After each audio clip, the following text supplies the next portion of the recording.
Assalamualaikum warahmatullahi wabarakatuh. Shalom, Om Swastiastu, Namo Buddhaya, dan salam kebajikan bagi kita semua.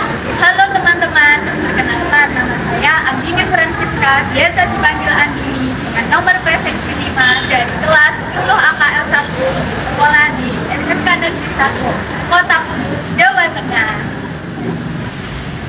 Pada kesempatan kali ini, saya akan menyampaikan reaksi saya terhadap video bertema hak dan kewajiban sebagai warga sekolah dan masyarakat. Berikut videonya. Izin operasional SMK IDN Boarding School Jonggol resmi dicabut.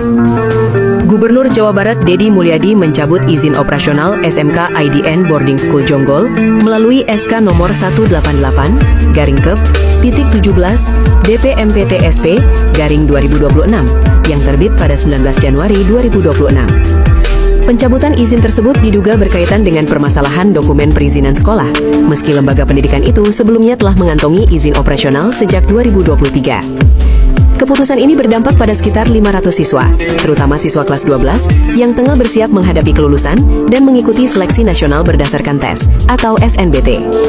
Wartawan tribunnews.bogor.com juga melakukan wawancara melalui sambungan telepon dengan salah satu orang tua murid berinisial Ibu A. Ia mengaku khawatir keputusan tersebut dan berharap pencabutan izin tersebut dapat segera dibatalkan.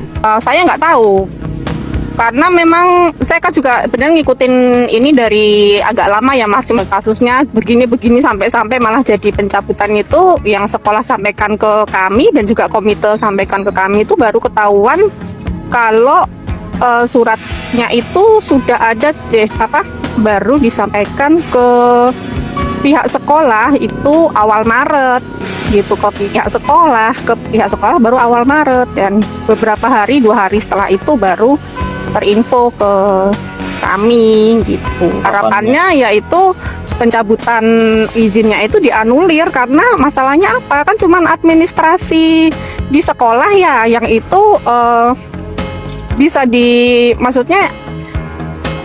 dibenahi oleh sekolah, bisa dipenuhi oleh sekolah gitu. Jadi harapannya yaitu dianulir pencabutannya.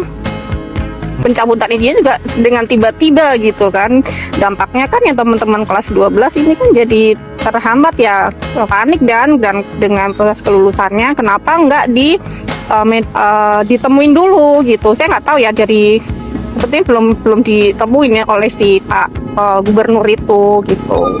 Setahu saya ya, ini memang nggak ada sih info kalau sudah pernah ketemu dengan gubernur sebelum beliau menandatangani itu gitu. Upaya dari sekolah in case ini nanti nggak bisa diterbitkan dalam waktu cepat, maksudnya si pencabutannya tidak bisa maupun atau ya pokoknya itulah, biar sekolah tetap memikirkan kita, intinya sih sekolah bertanggung jawab. Tapi sih kita harapannya itu dicabut, pembatalan izinnya itu yang dicabut gitu. Karena anak-anak jadinya pikiran ya, walaupun benar sih mereka baik-baik aja, sekolah juga masih bertanggung jawab ya, masih ngurusin anak-anak seperti biasa gitu. Ketua Yayasan SMK IDN Jonggol, Dodi Rahman, menyayangkan keputusan tersebut karena dinilai berdampak besar terhadap masa depan para siswa. Sementara para orang tua berharap pemerintah segera memberikan solusi agar proses pendidikan tidak terganggu. Pemerintah sita 10,2 triliun rupiah dari mafia hutan. Langsung disaksikan Prabowo. Pemerintah berhasil mengamankan dana sebesar 10,2 triliun rupiah dari hasil penertiban kawasan hutan ilegal di Indonesia. Dana tersebut berasal dari denda administratif dan pemulihan aset atas pelanggaran di kawasan hutan seluas 2,3 juta hektar. Penyerahan dilakukan oleh Jaksa Agung kepada Kementerian Keuangan di hadapan Presiden Prabowo. Prabowo menegaskan langkah ini menjadi bukti bahwa negara hadir mengambil kembali hak rakyat dari praktik mafia lahan. Dana hasil penertiban nantinya disebut akan dialokasikan melalui APBN untuk kesejahteraan masyarakat dan pemulihan ekosistem. Menurut kamu, langkah tegas seperti ini cukup bikin mafia lahan jerah nggak? Kurangnya kesadaran terhadap bahaya membuang sampah sembarang, terutama sampah plastik, masih menjadi pekerjaan pemerintah Kota Palu, dalam hal ini Dinas Lingkungan Hidup.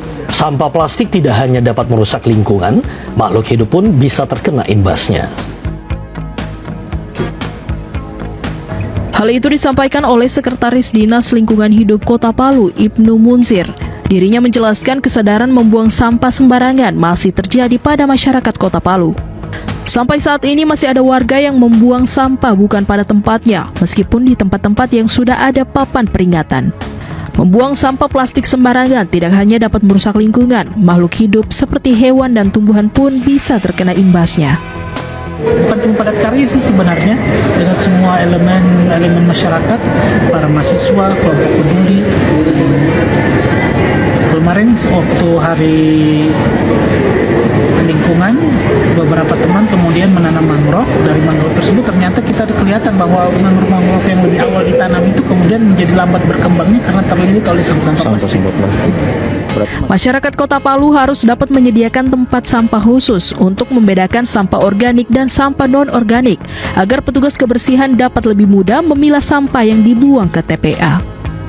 Muhammad Fitrianto, kontributor TVRI Sulawesi Tengah melaporkan. Sebagai pelajar SMK, setelah melihat video tadi, saya merasa kalau hak dan kewajiban itu memang sangat penting dalam kehidupan sekolah maupun masyarakat. Pada kasus pencabutan izin SMK IDN Jonggol, saya merasa kasihan kepada para siswa, terutama kelas 12 yang sedang fokus kelulusan dan persiapan SNBT. Selain itu, pemerintah juga memiliki kewajiban untuk memberikan solusi terbaik agar siswa tidak dirugikan. Menurut saya, masalah administrasi seharusnya bisa dibenahi tanpa membuat siswa merasa panik terhadap masa depan mereka. Dari video lain, saya juga belajar bahwa masyarakat memiliki kewajiban menjaga lingkungan dengan tidak membuang sampah sembarangan. Sampah plastik ternyata bisa merusak alam dan mengganggu makhluk hidup. Karena itu, keadaan masyarakat sangat dibutuhkan agar lingkungan tetap bersih dan sehat.